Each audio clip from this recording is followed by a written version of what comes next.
શક્તિપીઠ અંબાજી મંદિરમાં 10 સપ્ટેમ્બર 2025ના રોજ બપોરે 1 વાગ્યા પછી દર્શન બંધ રહેશે, કારણ કે આ દિવસે પ્રક્ષાલન વિધિ યોજાશે। દર વર્ષે ભાદરવી મહાકુંભ પૂર્ણ થયા બાદ આ વિધિ થાય છે।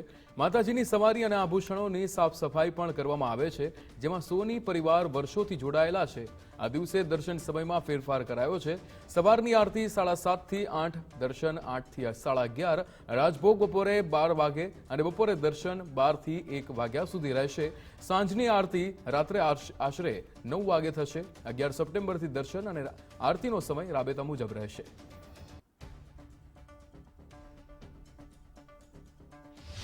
ભાદરવી પૂનમના મેળા પછી અંબાજીનું મંદિર સંપૂર્ણ રીતે સાફ કરવામાં, પવિત્રતાપૂર્વક સફાઈ કરવામાં આવે છે, જેથી કરીને મંદિરના સમયની અંદર ફેરફાર કરવામાં આવે છે।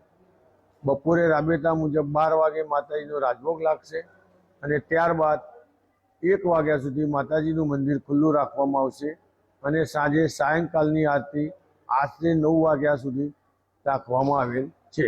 બીજે દિવસે મંદિર રાબેતા મુજબ 7:30 વાગે આરતી સવારે મંગળાની અને એ મુજબ રાબેતા મુજબ રહેશે। શક્તિપીઠ અંબાજીમાં ભાદરવી મહાકુંભ પૂર્ણ થઈ ગયો છે। 40 લાખ કરતાં વધુ ભક્તોએ માતાજીના દર્શન કર્યા હતા। 10 સપ્ટેમ્બરના રોજ ભાદરવી મહાકુંભ પૂર્ણ થયા બાદ અંબાજી મંદિર બંધ રહેતું હોય છે। પ્રક્ષાલન વિધિના કારણે અંબાજી મંદિર બંધ રહેતું હોય છે। ભાદરવા વદ ત્રીજ બપોરે 1.5 કલાક બાદ અંબાજી મંદિરની પ્રક્ષાલન વિધિ યોજાતી હોય છે।